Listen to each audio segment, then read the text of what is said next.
in hopes of redrawing their map. Joining us now, first on MSNBC, is Don Scott, the Democratic Speaker of Virginia's House of Delegates. Speaker Scott, thank you for joining us tonight. Can we just start with this effort?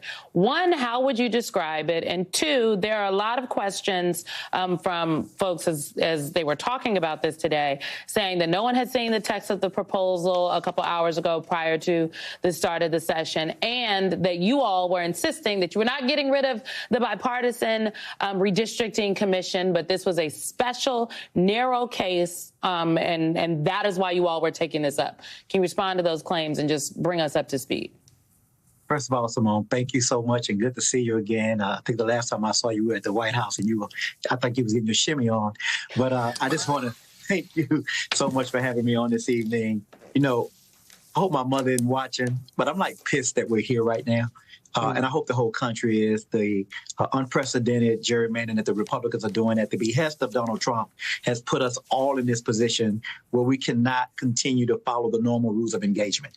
And when you see what North Carolina and Missouri and now Indiana and Texas have done, we have to take a look at what our options are. And what this opportunity does in Virginia, it simply allows us to take a look at what our options are. In Virginia, the process, we have to have an election in between. We have to come back and have another vote on the constitutional amendment again. So it's a longer process in Virginia. So for us to be able to maintain the option to be able to respond to the unprecedented power grab from Republicans, we have to do it now. We have an amendment in place. We have some language that we continue to work on, that we have it in a good place now. We'll introduce that language for everybody to take a look at. But at the end of the day, the voters will make the decision. In Virginia, this constitutional amendment, we vote on it in the House and the Senate. Then we vote on it again after the election, next session with no changes in the language. And then it goes to the people. So ultimately, the people will have the final say. And I've never been afraid of the people.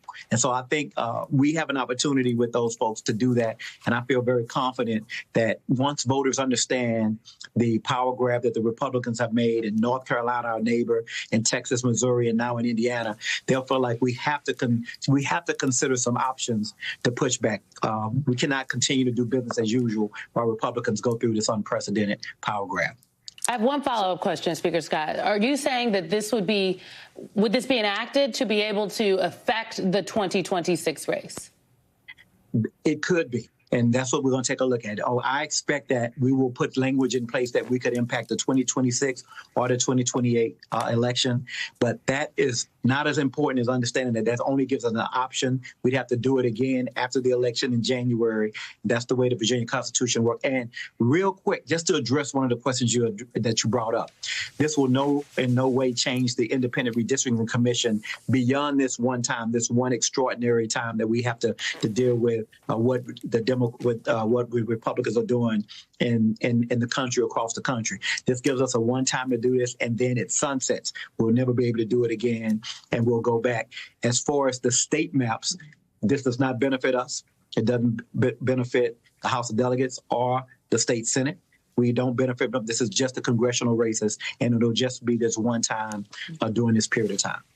So, Mr. Speaker, we are in this unprecedented time because Republicans have put us in this unprecedented time by the actions instructed to them by the President of the United States.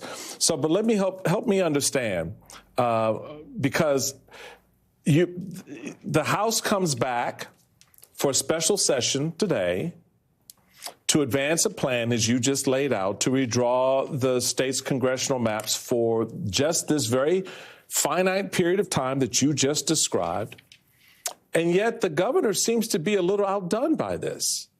And that somehow this is an aberration. This is so unprecedented and unusual. I'm confused, sir, because the governor and I share the same party. I was very clear about what they were doing in Texas. That's the aberration. That's the unusual. That's the extraordinary. That brings us to what you started today in Virginia. So help us understand contextually what all the Republicans in Virginia are so upset about. Yeah, I don't understand. You know, I was an ag major. I went to Texas A&M, get them Aggies, and I was talking that what's good for the goose is good for the gander.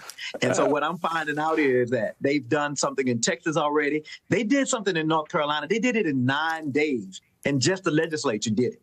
In Virginia, the process is much more convoluted. It takes a lot longer. It's a lot more stopgaps in place. There's a lot more protection in place. All we can do is begin the conversation. We don't even get to draw the maps yet. All we get to do is say we would like to bring a referendum to the people, and we have to bring that referendum to the people. And once the people decide, then we'd be allowed to draw some maps and pass some maps that would help redistrict Virginia. But that's a long, long ways off. That's 3 or 4 steps.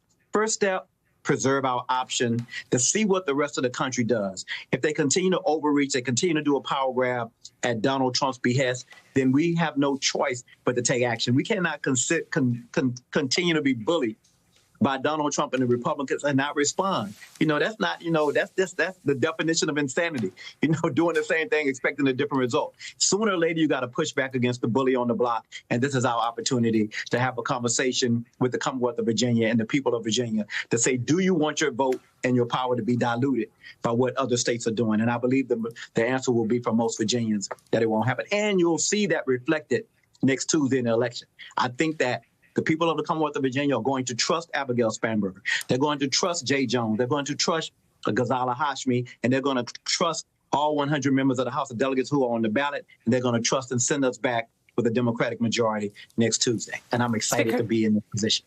Speaker Scott, we've got less than a minute left. Do you think, though, that beginning this conversation about redistricting 8 days away from a statewide race changes the contours of that race? Well, you know, I hope that people understand that we are doing what we can to preserve our democracy, to doing what we can to only give ourselves an option. I don't believe it will have an impact on the race because what we're actually doing is just a procedural process to give us the option in January.